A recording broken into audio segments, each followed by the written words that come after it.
दोस्तों अगर आपके पास पुराना फ़ोन होगा तो उसमें आपने यहाँ पे देखा होगा कि ग्रीन लाइन का इशू देखने को मिलता है और ये ज़्यादातर इशू एमोलेड्स में आता है।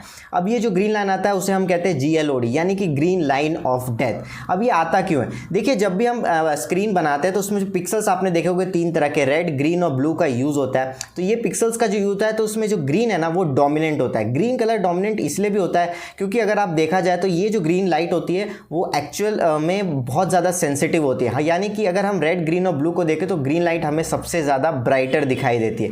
इसलिए जब भी हम डिस्प्लेस बनाते हैं तो उसमें जो ग्रीन जो पिक्सल्स रहता है वो सबसे ज़्यादा रहता है, डोमिनेंट रहता है कंपेयर टू यहाँ पे रेड और ब्लू के। अब बात करते हैं यहाँ पे ग्रीन की। तो यहाँ पे आपने देखा होगा कि ग्रीन लाइन जब आता है ये होता क्यों है। देखिए यहाँ पे क्या है कि जब भी वोल्टेज कम होता है या फिर वोल्टेज लीक हो जाता है तब हमें उस कॉलम में ग्रीन लाइन की पूरी एक दिख जाती है आपको स्क्रीन पे। तो वही है यहाँ पे ग्रीन लाइन इशू। अब दूसरा यहाँ पे आता है पिंक लाइन। अब पिंक लाइन क्या होता है? देखिए, पिंक लाइन रेड और ब्लू को अगर कलर को मिक्स करोगे तो आप समझ सकते हो कि यहाँ पे पिंक लाइन आता है। तो वही चीज़ है कि पिंक लाइन भी हमें देखने को मिलती है जब भी कुछ वोल्टेजेस में चेंज होता है तो वहाँ पे पिंक लाइन आ जाता है। हालांकि जो पिंक लाइन है वो सबसे रेयर होता है क्योंकि ग्रीन लाइन जब भी आप पैनल पे देखते हो सबसे ज़्यादा डोमिनेट ग्रीन के कलर के ही पिक्सल्स करते हैं, जिसकी वजह से हमें ग्रीन लाइन इशू ज़्यादा देखने को मिलता है।